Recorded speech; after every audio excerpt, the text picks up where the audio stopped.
So let's set up the VCAs. Now, VCA slash DCA, same thing, voltage control amplifier, digital control amplifier, just a remote control for the input faders. Here's what I mean. I'm going to go to layer, I think I'm going to go and put them on layer C in this particular case, because I've got some space here to do it. There is some personal choice attached to some of these decisions, but as I say, some advisories. I'm going to go, my DCA's there, and we go to setup, surface, choose DCA, and drop those DCAs down onto those spaces. Now there are 8 DCAs on this desk, and I have put 1, 2, 3, whoops, 1, 2, 3, 4, 5, 6 of them onto there. I can work with 6 for now. I could tidy this up though as well, because I've got base and metal discs here unnecessarily, so I might get all my 8 DCAs on in any case. So I'm going to get rid of these. These are just copies of the groups that are on layer 1. We don't need that. Do try and make an effort, even though we are customizing this desk, to keep it relatively simple as well. Don't have too much doubling up of things on the desk just for a laugh. Okay, so here's how I do use DCAs. I use them for pairs of mics. So I'm going to say the kick is there. So that's 2 kick mics. Try and choose a different colour that I've not chosen for the inputs. So I'm going to go blue for all my DCAs, and this is going to have the 2 kick mics in it. Here's what I mean. If I go back to my inputs, I want these 2 faders. There might be a bit of an offset between the kick in and the kick out, like so. If that is the case, and I want to maintain that, but I'm happy with the overall kick sound, then I can go to my DCA for kick and just attenuate that slightly. And what that has effectively done is pulled these down, kept the offset, but just pulled them down a little bit. So that is how I approach DCA structure in live. I use them for pairs of mics in the first case. So I'm going to fade those down. I'm going to come to this kick DCA. There's 2 ways to assign into DCAs. If you tap on the DCA, I've got the DCA selected, and then you can choose what's going to go into it. The next one, I'm going to have the 2 snare mics, and then that is going to be called snare. Again, capitals, because it's not an input. That's my little philosophy. Next, we're going to have the next whatever is 2 mics, which in this case is toms. So I'm going to have toms and a DCA. I should also go to that and make sure I've got my snare, and then make sure I've got my 2 toms in a DCA. Next up, we go blue, and we go, and we go, what's got 2 mics on it next? Well, not a lot actually in this patch.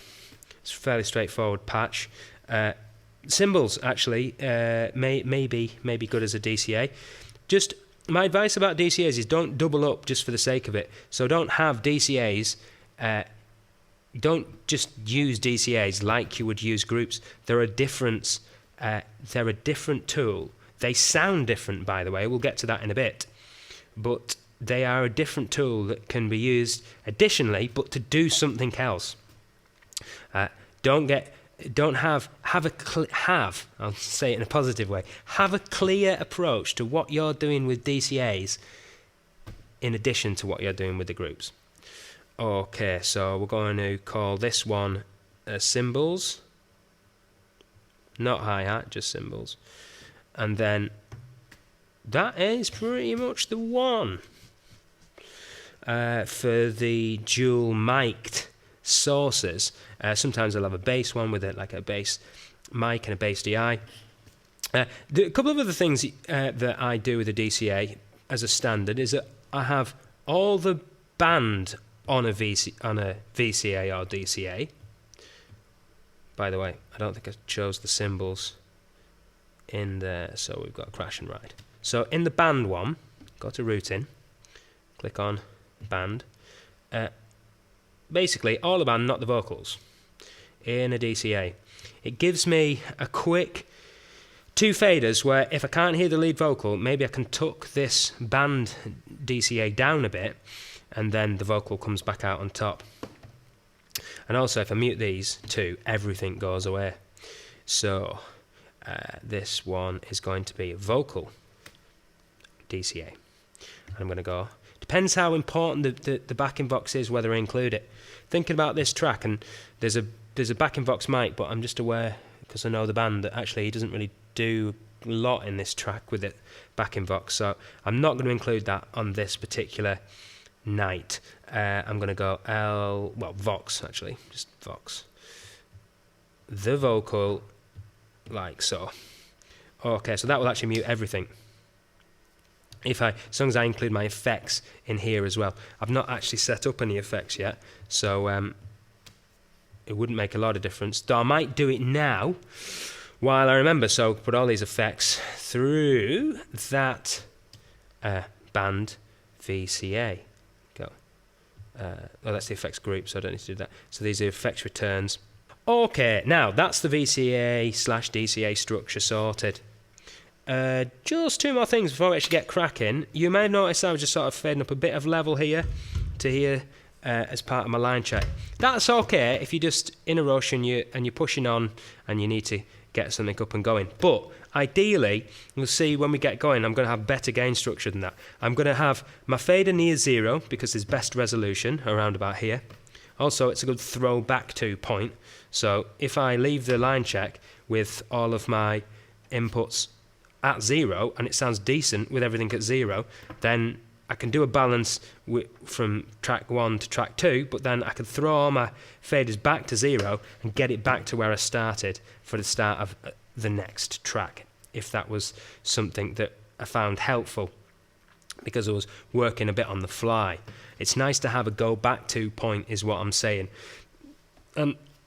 More on this in a little bit, but how we're going to adjust the gain structure to do that is, right here is the preamp. It's not the preamp right now because it's coming back from Dante, but it's normally the preamp if you're mixing on a front of house console that has control of the preamplifiers. Actually, in this special case with the Allen and Heath environment, if you're at front of house, this will say S-Link if you've got signals coming from the stage and you're using the monitor's desk also. It will say S-Link here, and this preamp actually will just be a digital trim anyway. So you could use that as an attenuator, as a digital attenuator, and not affect the drive levels going into the I/O box, therefore not affect signal to noise and not really affect sound quality too much. You're just turning it down digitally within the console.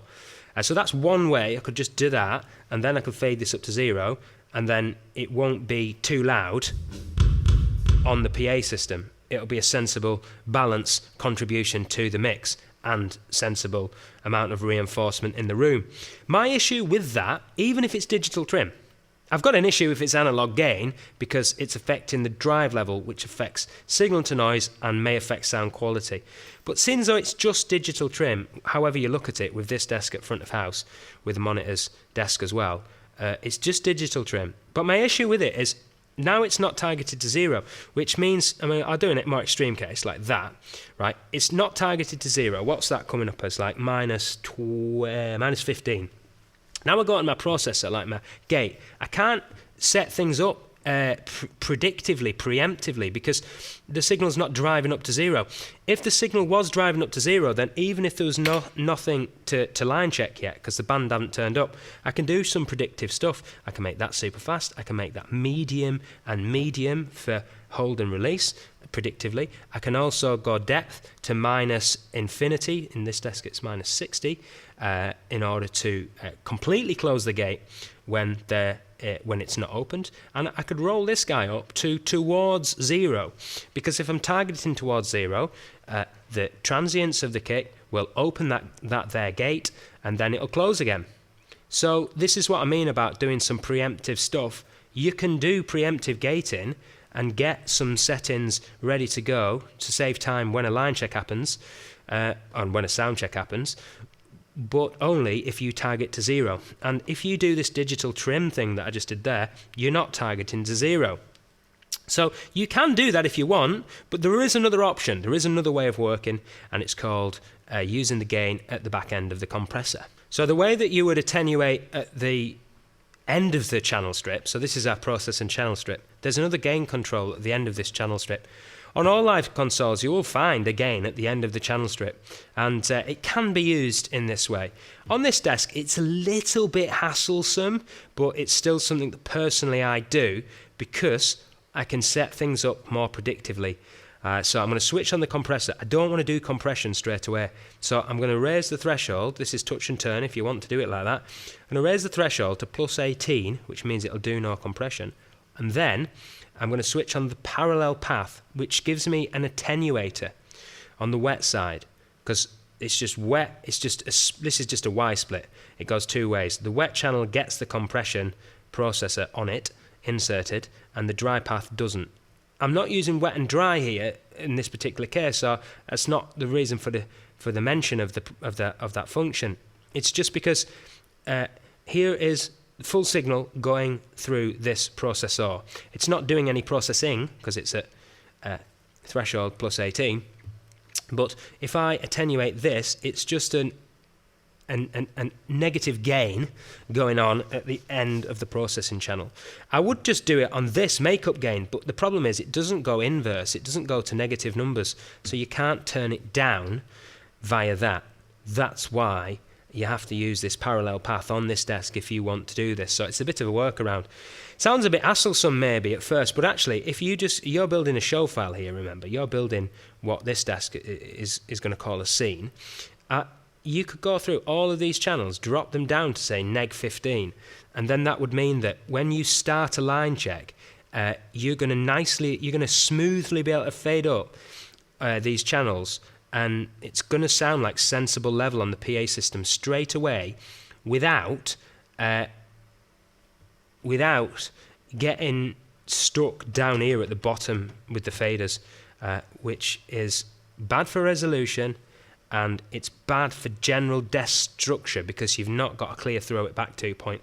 So what I actually do on my show files is this: before I start, switch all the compressors on, move the threshold right up and out the way, then I can use this negative gain, and my starting point is, say, minus 15. Actually, in this venue, it's probably more like minus 20 because we've got a bit of a monstrous PA system for the size of the space.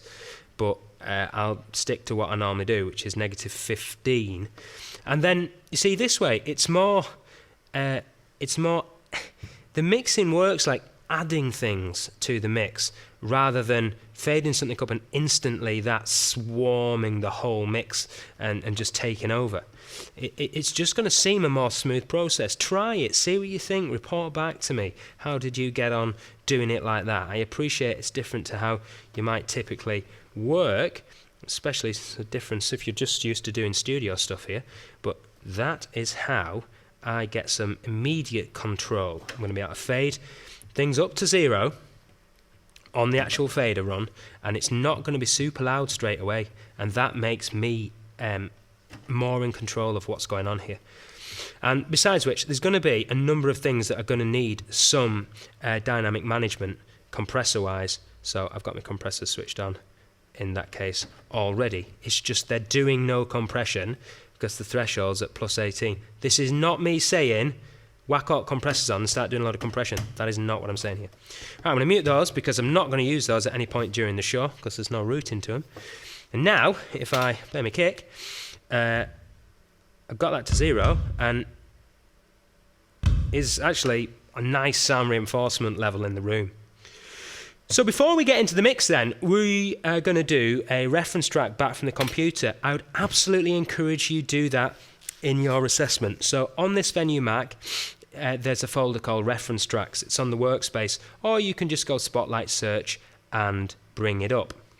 In this Pro Tools session already, I've got one.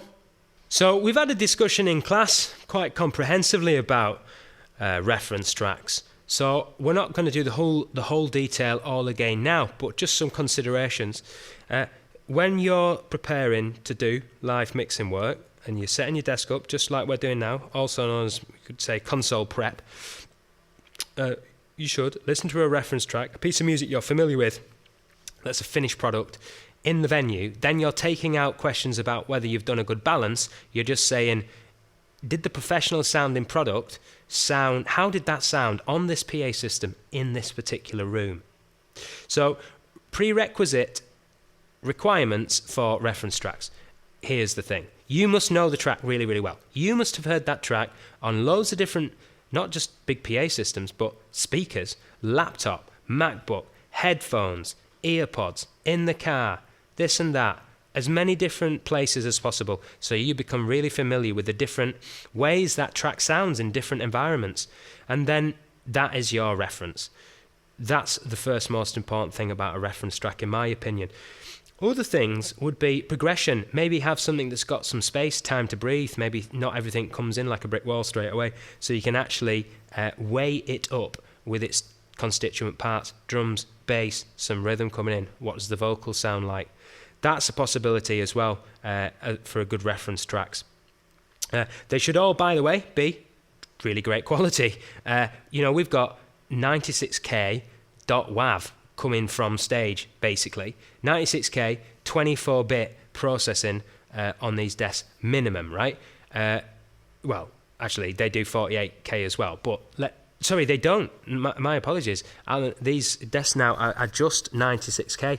So it's really great quality from stage in terms of the digital pathway, at least. It's pretty great. So let's not be using reference tracks that are data rate compressed. Okay, things have come a long way with the likes of this music player here. For example, if you've got premium, that's fairly decent. However, anything really that isn't anything that's data rate compressed has some stuff missing. So try and go for the best quality you can get your hands on. It's really worth doing, folks. You don't have to have a lot of reference tracks. It's really worth going out and taking the time to source those .wavs. Now, strictly for in this room only, you should not be distributing these anywhere else. There is a folder of .wavs of good spec, good technical spec that you could use as reference tracks on this machine to help you out in terms of learning.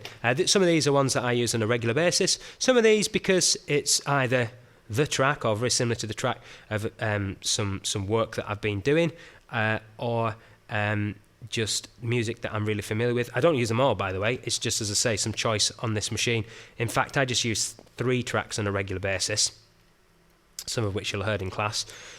In this particular case, because I've done a mix with this band before, I have put one of their studio tracks in the session, so I'm going to use that as a reference track on this occasion.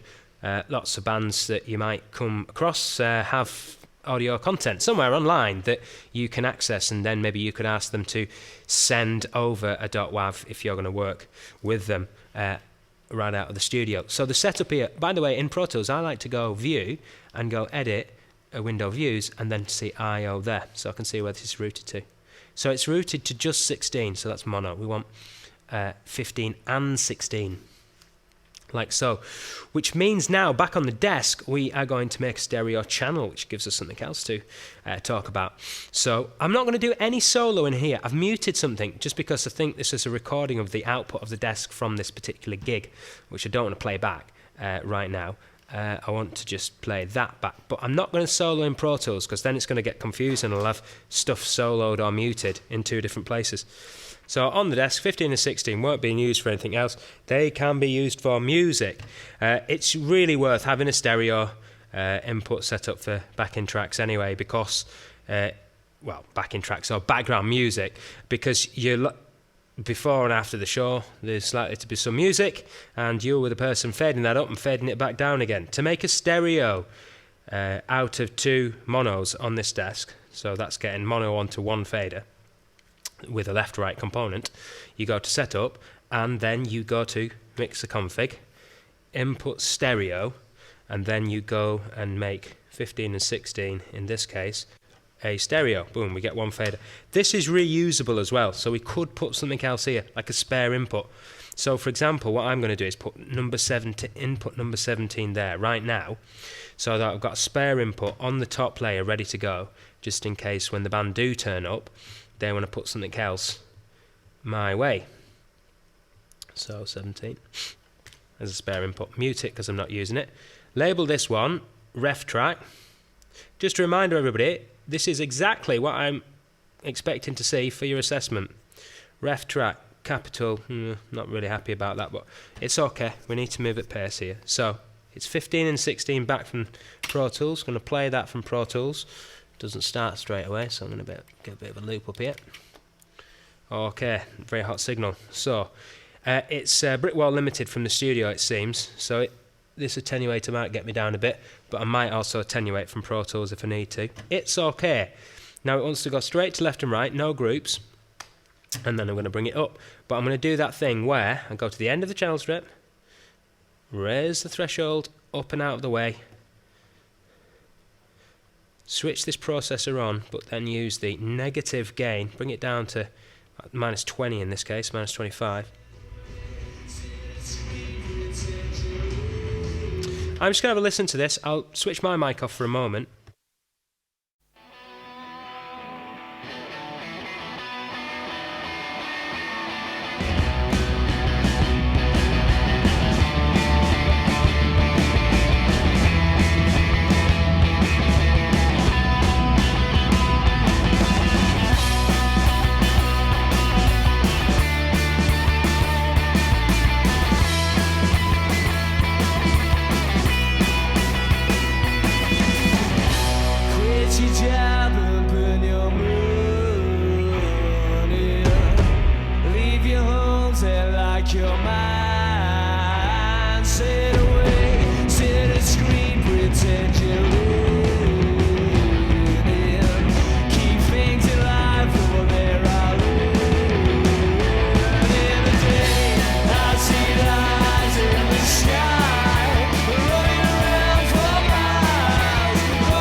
During which time I've walked around the venue and I've observed how the sound reinforcement coverage varies across the space. Much more detail in future modules about loudspeakers and rooms. Really, that's the third year module that you do. So by the time you graduate, you'll know loads more about how to then react in terms of front of house, how to react to a PA system that is not evenly covering a space. This venue that we're in here at Spirit Studios is too small to be too uneven for high frequencies, although if you do go right up to the barrier, you will get your ears hammered in a different way than if you're a little bit further back from the PA system, but that's because you're super close. Low end varies in this space because of room modes. We've had a bit of a chat about that already, but predominantly, I'm just going to make the general point here that if you stand at front of house and it sounds reasonably bright, but then you go to other parts of a venue and it sounds a bit dull, this is just an example.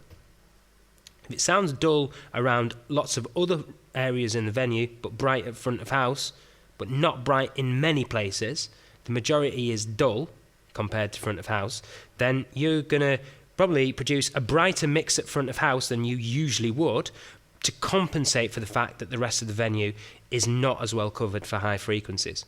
Just as a sort of overall general example of where you might react, how you might react to having walked around a venue. So that's called walking the venue, listening to a reference track. You should definitely do it. And then I'm going to suggest other points throughout your preparation, your virtual sound check preparation. Come back and listen to the reference track again and remind yourself what a finished production might sound like. Keep perspective. Reference tracks offer perspective. Also, you should practice mixing at gig level on a PA system.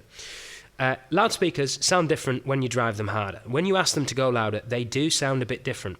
And also, you need to drive the subwoofers to a point to actually get them to behave like they would at a show. So do run the system as if it was a gig, which means if you want to meter this, there's a sound pressure level meter in this venue, and you're going to meter during the daytime somewhere below 90 dB SPL A-weighted, but somewhere above 85 dB SPL A-weighted.